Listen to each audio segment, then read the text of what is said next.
This is Jay Mitchell with another episode of the Libertarian Uncensored podcast, going over all the posts on the Libertarian Uncensored subreddit. Let's get right into it. So first we have new news video resurfaced of Trump hosting a 17-year-old tennis star and filmed and fined for taking 19-year-old around casino, posted by Nietzsche, and that looks like a TikTok from Dump Trump 47, 1991, Donald Trump and 17-year-old underage girl, hashtag Trumpstein files. And yeah, personally, I'm sure if Reddit, if Trump was in-group rather than out-group, Reddit would probably find a way to defend him. But, ultimately, it just goes to show you that, a lot of the elites are in the Epstein files, but Reddit only seems to care that Trump is. Personally, I don't care for any member of the ruling class, and that does include Trump. But with that being said, Reddit really doesn't care about any member of the ruling class besides Trump, it sounds like, and I don't think that's very libertarian. I think the libertarian position is we gotta hold all the ruling class accountable, and I don't know how it's gonna be done. Realistically, I like what Jacob Winograd tweeted recently. He tweeted, "We are ruled by satanic pedophiles and murderers. This world is fallen and fading away. Cling fast to Jesus Christ, the only hope we have in this fallen world." I think that's very much what we have to do at this point. Just cope that we have the elites running us, and sometimes there's nothing you can do about it. Because, if they ever do get Donald Trump, there's tons of other elites where he comes from. But, of course, Reddit, they don't really care about any of the other elites besides the Orange Man. Next we have, "Where are all the Don't Tread on Me Americans" from thehill.com, posted by the Sweetest Kill. And yeah, of course, I guess Reddit, a lot of the people who fly the Gadsden flag aren't protesting hard enough for Reddit's liking, I guess. But regardless, I think it just comes down to, people only really care about authoritarianism when their version of the outgroup's in power. Reddit will be completely fine if government authoritarianism the second the Democratic Party takes back the reins of the government. But right now, since the other branch of the Uniparty has the reins of the government, suddenly government authoritarianism is the worst thing ever. It's interesting that Obama deported a record number of Americans, but Reddit didn't care because the TV didn't say to be mad about it. But now Trump's doing pretty much the same thing, and Reddit thinks it's the worst thing ever because the TV says to be mad about it. That's very much how Reddit works. They'll believe whatever the narrative is. They don't really think for themselves. They'll just believe whatever the progressive circle jerk is. And yeah, ultimately, I think the second, as I said earlier, the second the Democratic Party takes back the reins of the state, they're going to be justifying all their authoritarian actions. And it just goes to show you that a lot of them are just hypocrites. They don't care. As I said, a lot of people altogether are hypocrites, I would say. A lot of people don't have any values or principles when it comes to politics. They just have teams. And I think that's the very anti-libertarian mindset to have. If you want to support one team over the other and treat politics like it's a sport, that's fine. Just by treating politics however you want to, but the libertarian position is we gotta have consistent values and principles instead of just having teams, and that's my thoughts on that issue. Next we have, "FTC wants Apple News to promote more Fox News and Breitbart stories" from ArsTechnica.com, posted by Woke Boogeyman, and that's a cross post from the technology subreddit.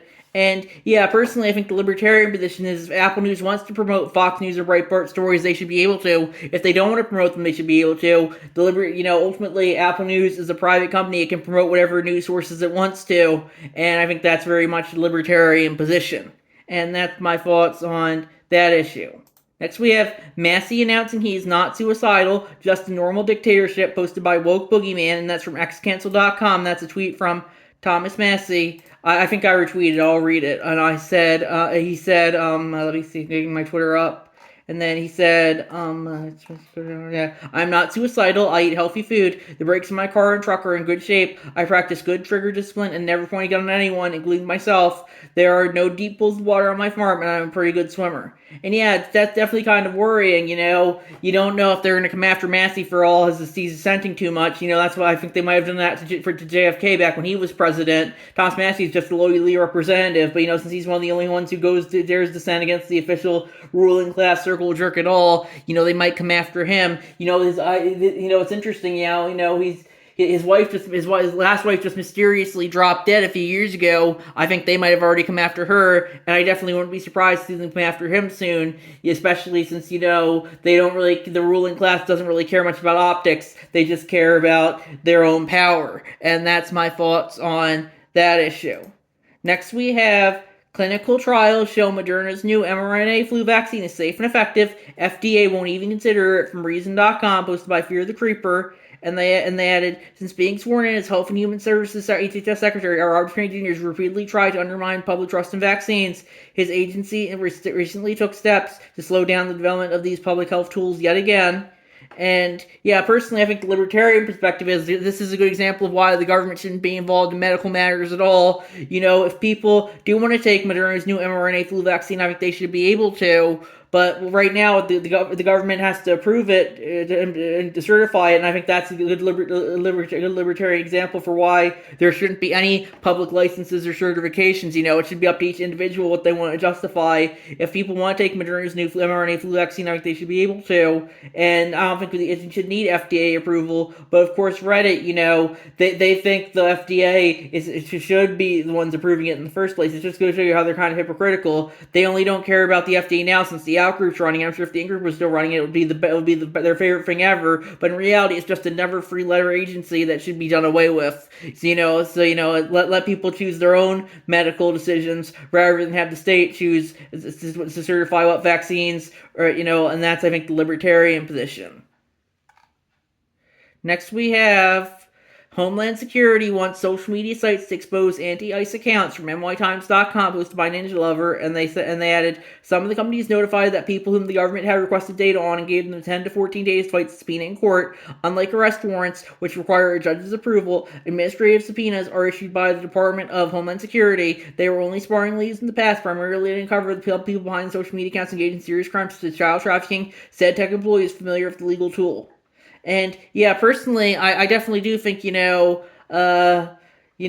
people do want to post anonymously on social media, I think they should be able to. If that being said, it doesn't mean you're not going to be able to be held accountable for what you say. I think Reddit is a good example of this. Reddit's pretty much progressivealqaeda.com at this point, especially with how much it circle jerks violence against the outgroup while decrying it against the in-group as the worst thing ever. And I think the libertarian perspective is you want to post anonymously, I think that's fine. But, I do think there's a lot of the DHS is, for its part, increasingly investigating Reddit, and although I don't personally care for any of the alpha agencies like the DHS, I think the libertarian position is, if the government wants to investigate you for whatever reason, ultimately they're going to justify what they want to justify.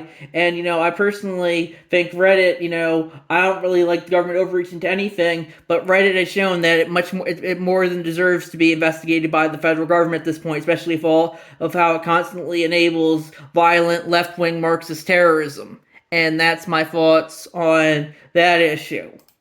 Next we have, courts have ruled 4,400 times that ICE jail people illegally. It hasn't stopped, from Warriors.com, posted by Woke Boogeyman. And yeah, that just goes to show you, the courts can rule however they want. They're ultimately not the ones enforcing the law. The people on the streets are ultimately the ones enforcing the law. And I think that's very much what the position libertarians need to realize. It doesn't matter who makes the laws or what laws are. They're just words written down on a piece of paper. What matters is how laws are enforced and what the people actually enforcing them want to justify in a given moment. So that's my thoughts there. Next we have From the Horse's Mouth, posted by Gen Z Gingy, and that's a tweet from Thomas Massey. And he tweeted, I was attacked for exposing Bondi, but I noticed something. He says, I'm fighting aimlessly against a hopeless agenda of hate and stupidity. If I'm fighting against an agenda of hate and stupidity, isn't that a good thing? And then it shows the truth from Donald. It shows the clip of the clip of Donald Trump's truth where he said that Thomas Massey made a total fool of himself yesterday, fighting aimlessly against a hopeless agenda of hate and stupidity, as most clearly stated by the crashing job proven numbers in the great Commonwealth of.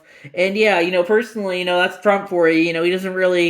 He really just says whatever on his mind, even if it might not be technically correct. And that just goes to show you that, Donald Trump, it's best to just kind of ignore him at this point. He's just going to write down whatever circle jerk he has. And, he always likes to bait everyone with something edgy, whatever the thing of the week is, whatever the rage bait of the week is. And I think at this point, it's time to start ignoring Donald Trump and start paying more attention to people like Thomas Massey who are actively fighting against the ruling class, rather than Donald Trump, who is pretty much completely sold out to the ruling class at this point, and has arguably for at least 10 years or so at this point, I would say. Definitely ever since, I would say, he was first elected president, not to mention the second time as well. And that's my thoughts on that issue.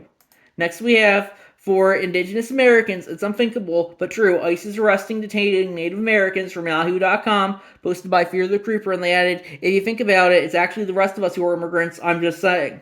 And yeah, personally, I don't think ICE should be detaining and arresting Native Americans, but ultimately, they can arrest and detain whoever they feel like, and oftentimes there's nothing you can do about it, since, they have the legal monopoly and use the force just fighting wherever they feel like, and as I said earlier, they're the ones actively enforcing the laws, rather than just passively writing them down or trying them in court. Next we have, this is Jokingly Insane, posted by It's Stavro, and that's a cross post from the Rant subreddit. I feel like we as a society should abolish and eliminate megacorps or tightly restrict them from assets. And the original post said, I feel like we should abolish mega corporations or impose tight regulations on them. First off, we should definitely restrict how many companies you may own under one name, and then we should focus on taxing your wealth when reaching a certain threshold of stored currency accumulated by businesses distributed to the people. Then we should have heavily monitor where and what shares of stock holdings are being bought/moved to. We should also try and eliminate hybrid-militarism by bigger corporations rather than becoming like Arasaka or the IMC in the worst case scenario in the future. Very plausible happening, not just because of being immature and referencing to video games. And last of all, I think news media companies should be transparent or fined unless they stay transparent. And yeah, personally, I think the libertarian perspective is there. If you want to use the state to crush megacorps, I don't really care for a lot of the mega corporations. Corporate authoritarianism is a problem. With that being said, if you're not forced to interact with a megacorp, then I think the libertarian, you shouldn't be using the state to go after them. If you're free to not associate with megacorp if you don't feel like it a lot of the time. I think that's important to remember as well. I think the free market needs to hold the megacorps accountable rather than the state, and I think that's very much the libertarian position. Next, we have Epstein Files Fallout takes down elite figures in Europe while U.S. reckoning is muted from NPR.org, posted by Ninja Lover, and that's a cross post from the NPR subreddit. And yeah, personally, I don't really think the Epstein files are ever going to have that as big an impact as they should, because ultimately the entire ruling class is implicated by them. And of course, Epstein was probably working for Mossad to gather blackmail on the ruling class, and that's another reason they won't have it, because Israel is very much a key player in the U.S. government. So and the Epstein stuff really implicates them with how Epstein was working for Mossad to gather blackmail for Israel. And I think the libertarian perspective is, ultimately, the Epstein files, you can talk about them as much as you want to, but sadly, that doesn't mean that the elites are ever going to actually hold themselves accountable. The elites, or the ruling class, if you will, are ultimately never going to hold themselves accountable for anything. And that's important to remember from a libertarian perspective, because, ultimately you can complain all you want, but, ultimately people are still going to vote for someone just because they have the right letter of the Uniparty next to their name, regardless of if they're in the Epstein files or not. And I think that's very important to note, and that's my thoughts there. Next, we have the feds won't certify safe vaccines anymore. The private sector is stepping up to do it. From Reason.com, posted by Fear the Creeper, and they added American Academy of Pediatrics President Andrew Racine stated today an announcement by federal officials to arbitrarily stop recommending numerous routine childhood immunizations is dangerous and necessary. Now that the American Medical Association is teaming up the Vaccine Integrity Project of the Center for Infectious Disease Research and Policy at the University of Minnesota to privately evaluate safety and efficacy of vaccines for each year for the private sector. And yeah, I would agree with that. I think the libertarian perspective is the private sector should be the one doing all the doing all the medical things, just like the private sector should be the one doing pretty much everything. Ultimately, if the public sector wants to get involved in something like medical decisions, ultimately it can justify getting involved with whatever it feels like. But ultimately, when the government gets involved in something, they're only going to make it put up more red tape, make it harder and harder to navigate through. And not to mention that's going to be inherently subject to the whims of whoever's in power. And I think that's why this is a good thing overall. If the federal government doesn't want to certify vaccines anymore, the private sector is the one who really should be the one stepping up and doing vaccines. Ultimately, I think vaccines and just like all the every other medical issue should be done by the private sector first and foremost. So I definitely do think this is a win for liberty, I would say. And that's my thoughts there. Then I wanted to do a post I did to the Libertarian Party USA subreddit as well, and I said, lessons libertarians should take from the Trump presidency, and I said, I'm going to share what I think are the three biggest ones, so feel free to share your own lessons in comments below. 1. The American empire is a much tougher nut to crack than it seems. You hear Reddit saying pretty much every single day for the past decade, the orange man has fucked up this country beyond repair, it will be impossible to recover from. I personally disagree with this assessment. The American empire is going to keep chugging along, regardless of which knucklehead is in the White House. If Trump is really foobarred the U.S., I would argue that's something that I would be more to his credit than anything. IMO, the U.S. global hegemony is something that is going to be extremely tiresome, and despite Reddit acting like Trump is collapsing it, in reality it doesn't look like it's going away anytime soon. 2. Electoral politics as a new form of bread and circuses.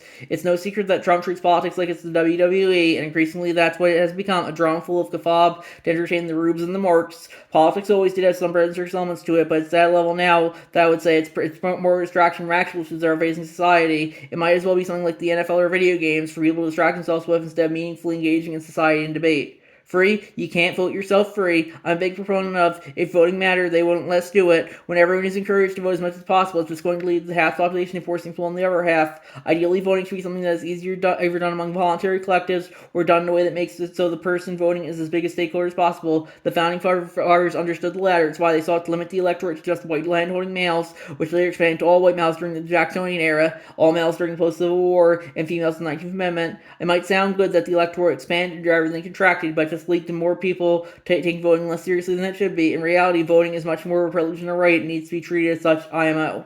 And then I also added some additional thoughts. I would say voting is kind of inherently anti-libertarian altogether. It's using your will to put together someone in a position of state authority to enforce their values on others. Reddit seems to think that there should be no barriers to voting whatsoever. I never think that's kind of a mistake. I remember being at my old polling place and seeing the woman with Down syndrome that I know listed on the voter rolls. I think she may have already voted earlier that day. If you knew her, you would say that she might be able to consent to something like sex, but voting is A-okay apparently. And finally, I added, voter turnout is probably going to go down in 2028 with a character as compelling as Trump on the ballot. And yeah, personally, I think, I don't really care too much for voting as a whole, but I do think, if it should be done, it should be done voluntary collectivism instead of forced collectivism. In many ways, we already live in a voluntary collective, with most Americans being more likely to interact with a stranger across the country or world online on any given day than they are their literal next door neighbor. So that's my thoughts there. And I think I think that's looks like that's going to be about it for today's episode. So we're going to wrap it there. I'll see you guys in the next episode. Bye.